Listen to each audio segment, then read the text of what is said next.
नमस्कार। Today current affairs में आपका स्वागत है। आज हम 26 फरवरी 2026 के करंट अफेयर्स को जल्दी से रिवाइज करेंगे। ये हैंडमेड नोट्स आप हमारे Telegram channel today current affairs से डाउनलोड कर सकते हैं। साथ में आपको बोनस शीट्स और क्विक रिवीजन शीट्स भी मिलेंगी। अब बिना समय गवाए सीधे विषयों पर चलते हैं। तो आज के हमारे इस डिटेल एनालिसिस में सबसे पहले शुरुआत करते हैं राष्ट्रीय समाचारों से। हमारे पास कृषि क्षेत्र का एक बहुत ही महत्वपूर्ण अपडेट है। संसद के आगामी बजट सत्र में सीड बिल 2026 यानी बीज विधेयक 2026 पेश होने जा रहा है। जी, और परीक्षार्थियों के लिए ये समझना जरूरी है कि ये कोई मामूली बदलाव नहीं है। ये सीधे तौर पर पुराने सीड्स एक्ट 1966 को पूरी तरह से रिप्लेस कर देगा। बिल्कुल सही कहा। 6 दशक पुराने कानून को बदलना समय की मांग थी। इस नए बिल का जो सबसे बड़ा हाईलाइट है वो है मैंडेटरी रजिस्ट्रेशन, मतलब अनिवार्य पंजीकरण। हाँ, अब देश में जितनी भी बीजों की किस्में हैं, जो भी बीज डीलर हैं और जो भी उत्पादक हैं, उन सभी को अपना रजिस्ट्रेशन कराना ही होगा। ये कालाबाजारी रोकने के लिए एक बहुत कड़ा कदम है। और इसके साथ ही एक आधुनिक तकनीक को भी इसमें जोड़ा गया है। पैकेट पर अब अनिवार्य क्यूआर कोड होगा। जी, अब सवाल ये उठता है कि ये क्यूआर कोड करेगा क्या? इसका मुख्य काम है बीजों की गुणवत्ता सुनिश्चित करना और उनकी ट्रेसेबिलिटी को ट्रैक करना। ट्रेसेबिलिटी का अर्थ है कि अगर कोई किसान बीज खरीदता है और वो खराब निकलता है तो इस क्यूआर कोड को स्कैन करके सीधे उस बीज के असली स्रोत तक पहुंचा जा सकता है। बिल्कुल, और सरकार इस बार सजा के प्रावधानों को लेकर बहुत सख्त है। यदि कोई भी बाजार में नकली बीज बेचते हुए पाया जाता है तो उस पर 30 लाख रुपए तक का भारी जुर्माना और 3 साल की जेल का कड़ा प्रावधान है। इतनी सख्त सजा से निश्चित रूप से नकली बीजों पर लगाम लगेगी। हाँ, लेकिन यहाँ एक और पहलू है जिस पर उम्मीदवारों को मेंस के नजरिए से ध्यान देना चाहिए, और वो है किसान अधिकार। कई बार ऐसी शंका होती है कि क्या नए कानून से किसानों के पारंपरिक बीज खतरे में पड़ जाएंगे? यही बात इस विधेयक में स्पष्ट कर दी गई है। किसानों द्वारा अपने पारंपरिक बीजों को सहेजने या उन्हें आपस में बदलने पर कोई कानूनी रोक नहीं लगाई गई है। तो उनके अधिकार पूरी तरह सुरक्षित है। अब कृषि क्षेत्र से जुड़े इस अहम बदलाव के बाद चलिए अंतर्राष्ट्रीय मंच का रुख करते हैं। जी बिल्कुल। स्लाइड 2 पर हमारी नजर है पीएम मोदी की इजराइल यात्रा पर। भारत के प्रधानमंत्री 25 और 26 फरवरी 2026 को तेल अवीव की यात्रा पर रहे। कूटनीतिक दृष्टिकोण से ये यात्रा कई मायनों में ऐतिहासिक रही है। तेल अवीव में इजरायली पीएम बेंजामिन नेतन्याहू द्वारा उनका स्वागत किया गया। अगर हम इस दौरे के फोकस को देखें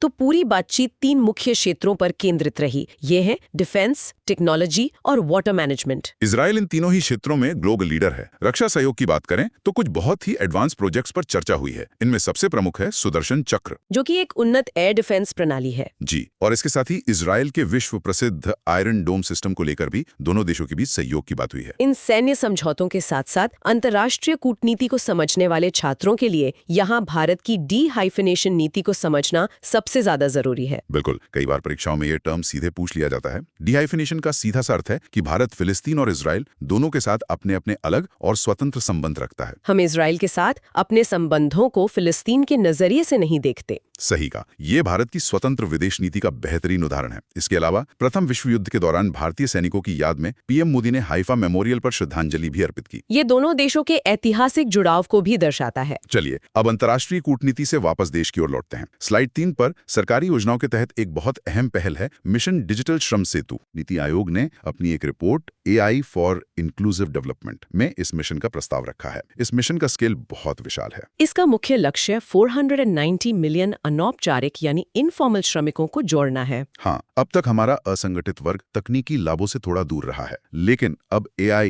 ब्लॉकचेन और IoT जैसी तकनीक के इंटीग्रेशन के जरिए इस सिस्टम को सुलभ बनाया जाएगा। इसके व्यावहारिक उद्देश्यों को देखें तो ये 3 चीजों पर फोकस करेगा। पहला, सामाजिक सुरक्षा, दूसरा, स्किल डेवलपमेंट, और तीसरा सबसे अहम है क्रेडिट एक्सेस, मतलब उन्हें फॉर्मल बैंकिंग सेक्टर से जोड़कर लोन की सुविधा उपलब्ध कराना। और ये सब भारत के मजबूत डिजिटल पब्लिक इंफ्रास्ट्रक्चर यानी DPI के उपयोग पर आधारित है। बिल्कुल, ये पूरी पहल विकसित भारत 2047 के विजन और लक्ष्यों के पूर्णता अनुरूप है। अर्थव्यवस्था और डिजिटल एकीकरण के बाद स्लाइड 4 पर राजनीति एवं शासन के कुछ अपडेट्स देखते हैं।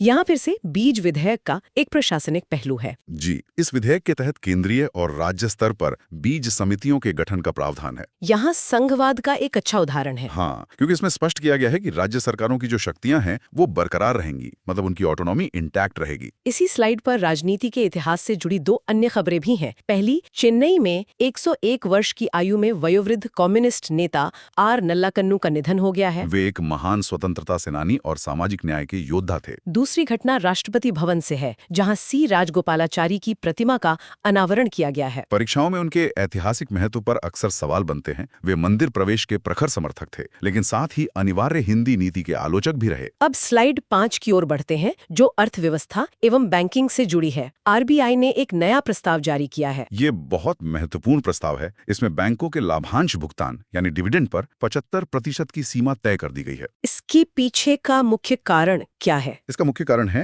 कैपिटल कंजर्वेशन, मतलब पूंजी संरक्षण। आरबीआई चाहता है कि बैंक अपना मुनाफा सुरक्षित रखें ताकि वित्तीय स्थिरता मजबूत रहे। तकनीक के मोर्चे पर भी आरबीआई इनोवेशन हब ने एक एआई प्लेटफॉर्म लॉन्च किया है, जिसका नाम है म्यूल हंटर। हाँ, इसका मुख्य काम फ्रॉड को रोकना और फर्जी बैंक खातों को ट्रैक करना है। इसी फ्रॉड को रोकने की कड़ी में छोटे शहरों और गांवों के लिए विशेष केवाईसी निर्देश अपडेट अभियान भी शुरू किया गया है। बिल्कुल, और स्कैमर से बचने के लिए अब बैंकों के बीच खुफिया जानकारी साझा करने यानी डेटा शेयरिंग के सहयोग पर भी प्रकाश डाला गया है। चलिए अब स्लाइड 6 पर बजट 26-27 के कुछ प्रमुख आंकड़ों का विश्लेषण करते हैं। इस बजट में राजकोषीय घाटा यानी फिस्कल डेफिसिट जीडीपी का 4.3% रखा गया है। ये बजट एस्टिमेट 26-27 के लिए है। राजकोषीय घाटे के साथ एक और आंकड़ा बहुत मायने रखता है, और वो है डेट टू जीडीपी रेशियो यानी ऋण जीडीपी अनुपात। जी, सरकार ने इसे 56.1% से घटाकर 55.6% करने का लक्ष्य रखा है। और इसके साथ ही पूंजीगत व्यय यानी कैपेक्स में भी रिकॉर्ड वृद्धि की गई है। इस बार ये आंकड़ा 12.2 लाख करोड़ रुपए है। परीक्षार्थियों को ये आंकड़ा याद रखना चाहिए।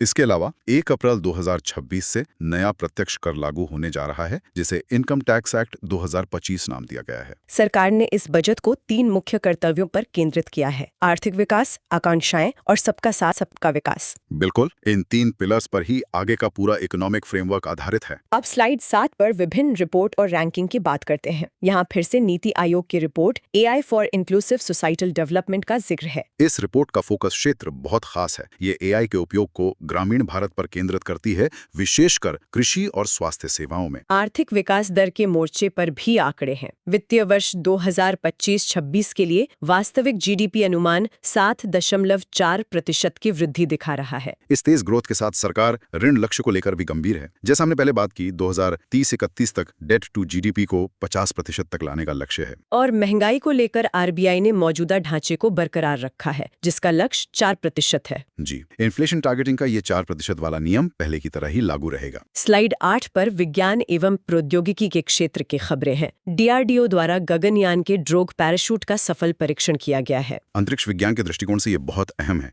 यह परीक्षण TBRL यानी टर्मिनल बैलिस्टिक्स रिसर्च लैबोरेटरी द्वारा किया गया। इस ड्रोग पैराशूट का मुख्य उद्देश्य क्या है? इसका उद्देश्य अंतरिक्ष यात्रियों की वापसी पर कैप्सूल की गति को कम करना है, ताकि उनकी सुरक्षित लैंडिंग हो सके। ये बहुत आश्वस्त करने वाली खबर है।